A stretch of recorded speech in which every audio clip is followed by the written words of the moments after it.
Sur cette question, on nous dit que dans le plan muni d'un repère orthonormal O et J, on considère les droites D1 d'équation y égale moins x plus 1 et D2 d'équation x moins y plus 3 égale à 0. Et on a une série de questions avec plusieurs sous-questions sur la deuxième question. Commençons avec la première question. Démontre que les droites D1 et D2 sont perpendiculaires. Dans le realm des équations de droite, deux droites sont perpendiculaires. Rappelez-vous, si le produit des coefficients directeurs est égal à moins 1. Et le coefficient directeur d'une droite, si on l'écrit sous la forme mx plus p, c'est le coefficient m. Donc on va essayer de montrer que D1 et D2 ont des coefficients directeurs qui sont opposés lorsqu'on les multiplie, ils sont opposés en fait. Il y a moins 1. Donc D1 a pour équation y égale moins x plus 1 et D2 a pour équation x moins y plus 3 égale à 0. Mais ce n'est pas de la forme y égale mx plus p, donc on va devoir réarranger cette deuxième équation pour obtenir une équation de la forme voulue. Donc on va ajouter y de chaque côté de l'équation pour obtenir y égale x plus 3. Donc on obtient y égale x plus 3 de cette manière. Maintenant qu'on a la forme voulue, on peut comparer les coefficients directeurs. Ici, le coefficient directeur, c'est m1 égale moins 1, parce qu'on a moins x comme coefficient. Et ici, le coefficient directeur, c'est m2 égale à 1. Et donc, le produit de ces deux coefficients directeurs, c'est moins 1 multiplié par 1 qui est égal à moins 1. Donc, le produit des coefficients directeurs est en effet égal à moins 1. Et on peut donc conclure que D1 est perpendiculaire à D2. La deuxième question commence par nous dire de construire les droites D1 et D2. Et rappelez-vous, pour construire une droite, il nous faut trouver les coordonnées de deux points. Donc, on va faire juste ça. Commençons avec la première droite, D1 d'équation y égale moins x plus 1. On va trouver deux points, le premier point et le deuxième point. Disons que le premier point a pour coordonnée x 0. On va remplacer donc x par 0 dans l'équation pour trouver y égale à 1. Donc, quand x est égal à 0, y est égal à 1. Et comme deuxième point, on va choisir 1, par exemple. X égale à 1, on remplace x par sa valeur et on obtient y égale moins 1 plus 1 qui est égal à 0. Donc, quand x égale à 1, y est égal à 0. On a donc deux points pour cette droite et on peut donc la tracer dans le repère. On a le point de coordonnées 0, 1 que l'on place ici et le point de coordonnées 1, 0 que l'on place de ce côté. Et on peut tracer la droite D1 qui passe par ces deux points. Et donc on a ici une représentation de la droite D1. Pour tracer la droite D2, rappelez-vous que D2 on a réarrangé et c'était y égale x plus 3. On a aussi besoin de deux points. Par exemple, le point pour x 0, on remplace x par 0 et on obtient y égale 3. Donc quand x égale à 0, y égale à 3. Et on peut remplacer x par 1 pour obtenir un deuxième point. Et 1 plus 4 donne 1 plus 3 donne 4. Donc la valeur de y qui correspond c'est 4. On place le point 0, 3 ici et le point 1, 4 ici. Et on peut donc tracer la droite qui passe par le point en question. Donc la droite D2 ici. En petit b, on nous dit de justifier par le calcul que le point J appartient à la droite D1. Dans un repère orthonormal, on a une droite ici, la droite D1, et on nous dit de montrer que J appartient à cette droite. Rappelez-vous que dans un repère, O, c'est l'origine, I, c'est le point de coordonnées 1, 0, et J, c'est le point de coordonnées 0, 1.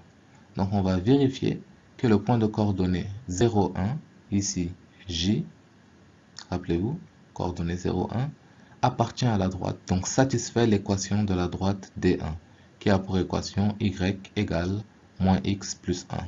Donc on va voir si on remplace y par y de j et x par x de j si cette équation reste vraie. Donc y de j, c'est tout simplement 1.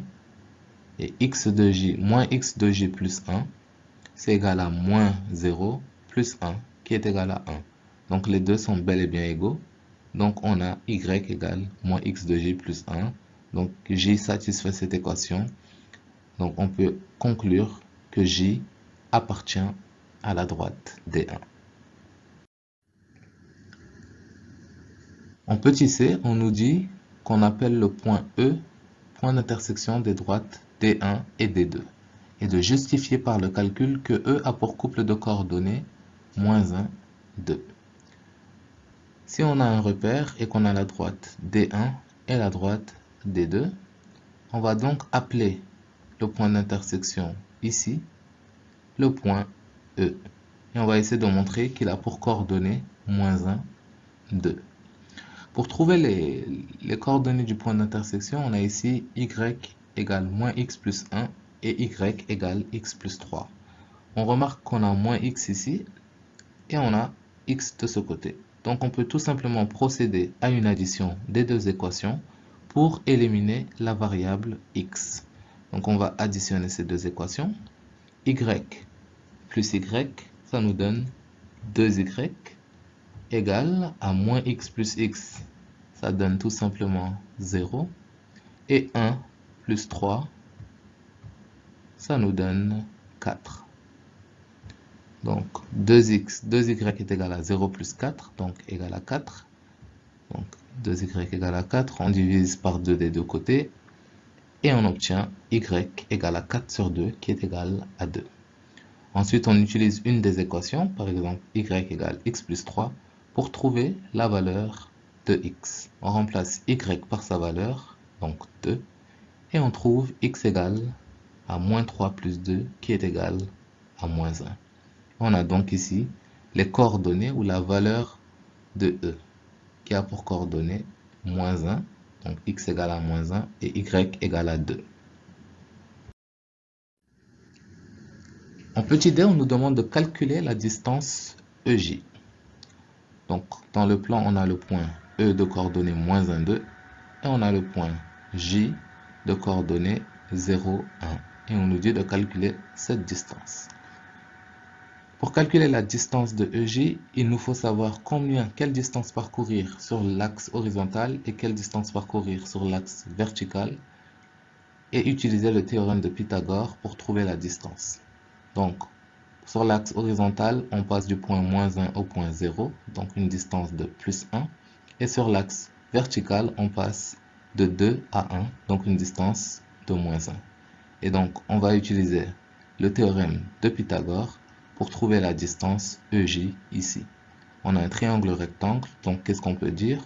On peut dire que EJ au carré est égal à 1 au carré plus moins 1 au carré. Donc la somme des deux côtés au carré. Donc 1 au carré, c'est tout simplement 1. Et moins 1 au carré, c'est aussi 1. Et 1 plus 1, ça nous donne 2. Donc EJ, c'est la racine de 2. Et on a donc calculé la distance EJ. En petit e, on nous dit de déterminer une équation de la droite D3 passant par J et parallèle à D2.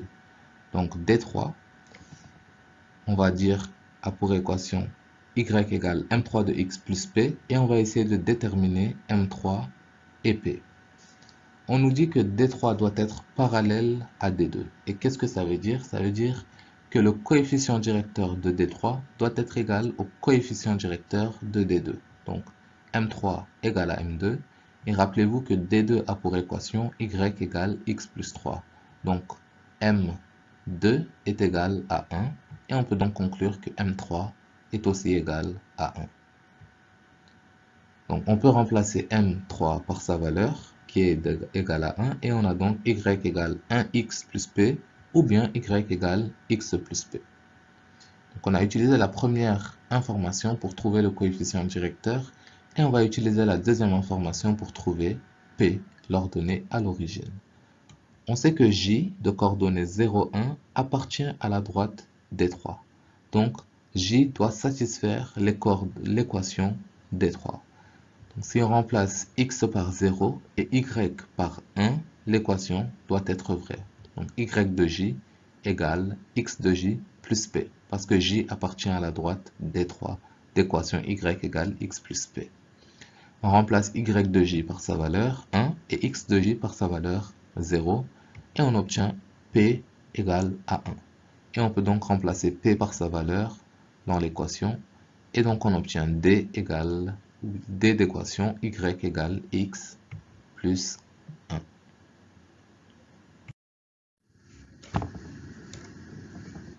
La question F nous demande quelle est la position relative de D3 et D1 et de justifier la réponse. Bon, on sait que D1 est perpendiculaire à D2 et on sait aussi que D2 est parallèle à D3. Quelle conclusion pouvons-nous faire? Donc si on a une droite perpendiculaire et qu'une troisième droite est parallèle à l'autre, on peut aussi dire que cette droite est perpendiculaire à celle-ci. Donc, si deux droites sont parallèles, toute droite perpendiculaire à l'une est perpendiculaire à l'autre. Donc, D2 et D3 étant parallèles, si une droite est perpendiculaire à D2, elle doit être perpendiculaire à D3. Donc, qu'est-ce qu'on peut conclure? Que D1 est donc perpendiculaire à D3.